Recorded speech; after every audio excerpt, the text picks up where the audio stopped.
When Harold Ramis passed away in 2014, his loss was felt deeply by millions of Ghostbusters fans. But the man who played the nerdy Egon Spengler isn't the only Ghostbusters actor who's no longer with us.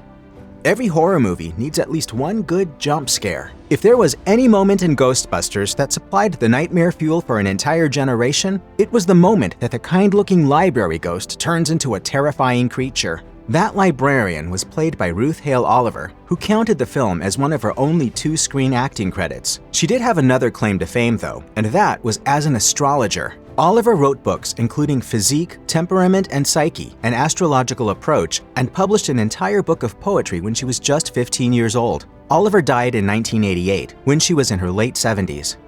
The first 2 installments of the Ghostbusters films wouldn't have been the same if they hadn't been set in New York City. There's just something about that hardened, been there, done that attitude that works, and that included the response of the city's mayor. A thinly veiled reference to longtime NYC Mayor Ed Koch, David Margulies played Lenny Klotch, a mayor who'd clearly had enough of all that nonsense. Being miserable and treating other people like dirt is every New Yorker's God-given right. Your 2 minutes are up. Margulies had a long career, with roles on The Sopranos and Blue Bloods, among others. The 78-year-old Margulies passed away in 2016. According to a statement issued by his family, his death came after he was diagnosed with cancer.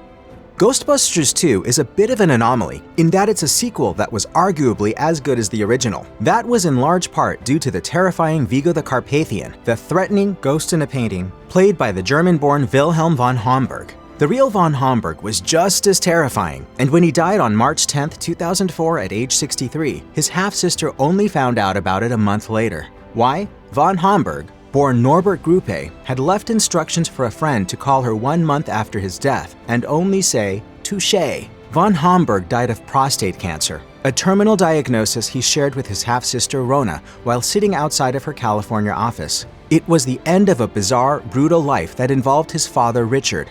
Von Homburg and his father wrestled together as a duo known as the Vikings. That's about the time he changed his name to Prince Wilhelm von Homburg and switched to boxing. His acting career ran parallel with his boxing career, but it more or less peaked with his role as Vigo. When Deadspin profiled von Homburg in 2015, they reached out to Ghostbusters 2 executive producer Michael C. Gross. They wanted to know how he came to be cast, and got a single sentence in response: "I can only say he was a crude, bigoted ass."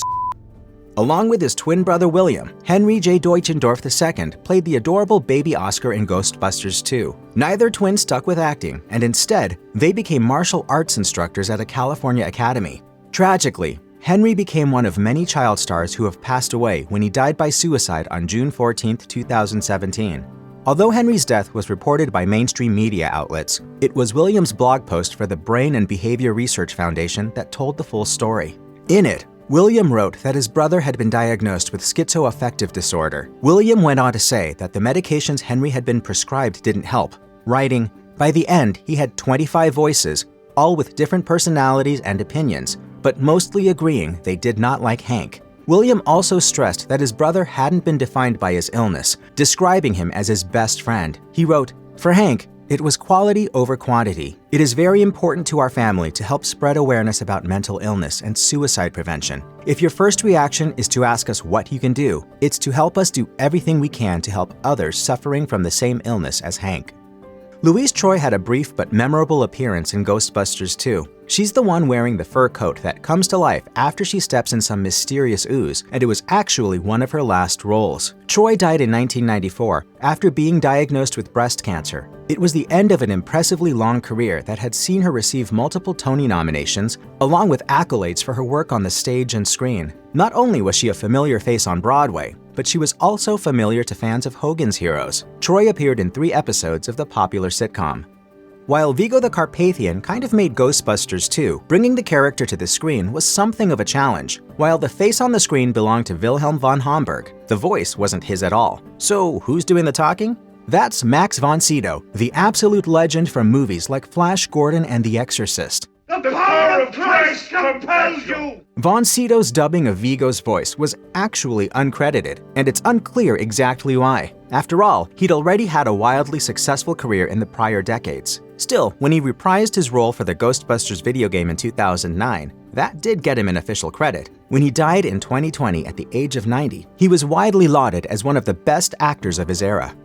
Ivan Reitman was the director for Ghostbusters, and not technically a star, right? Well, that's not entirely true. In addition to appearing in a brief outside shot in Ghostbusters 2, Reitman was also the uncredited voices of both Slimer and Zool. In a heartbreaking but touching full circle sort of thing, Reitman also appeared in Ghostbusters Afterlife. Sort of.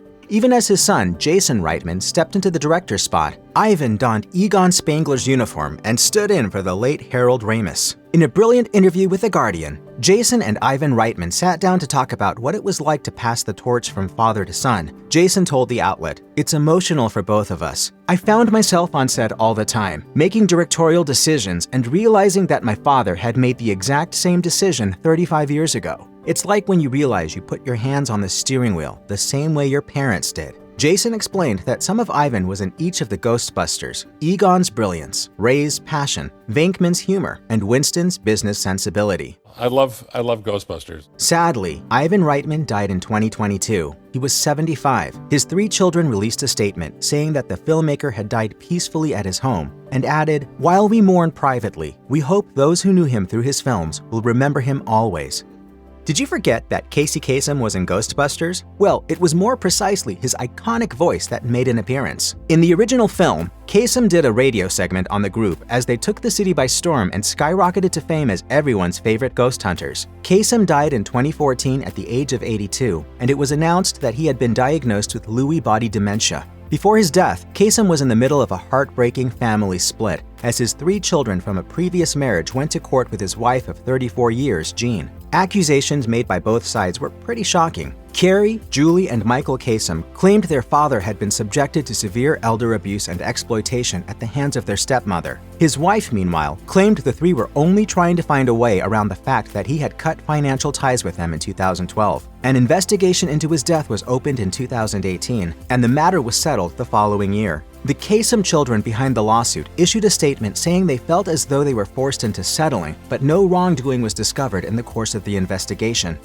One of the things that made the first Ghostbusters great was the big baddie, Gozer. Gozer reappeared in 2021's Ghostbusters Afterlife, and if it seemed like the character wasn't quite the same, there's a good reason for that. While Gozer's on-screen physical form was portrayed by Slavica Jovan in the original, the voice was supplied by British actress Paddi Edwards, and it's pretty much a guarantee that everyone's familiar with her voice. She had an epic career that spanned decades and included voice work in movies such as The Little Mermaid, in which she played the sinister eels, Flotsam and Jetsam. Details about her death are scarce. She passed away in 1999 at the age of 67, apparently from respiratory failure.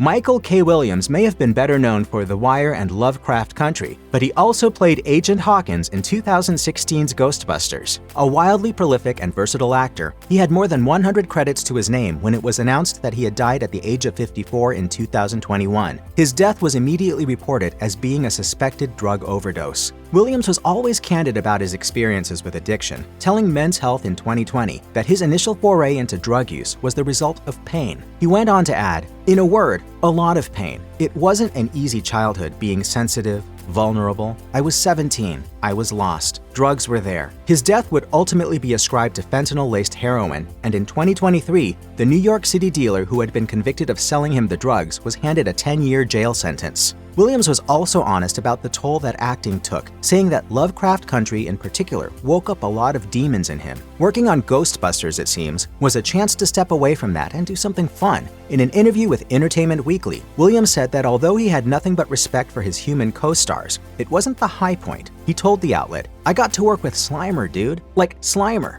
I'm in a scene with Slimer. I'm a huge Ghostbusters fan and it was a dream come true."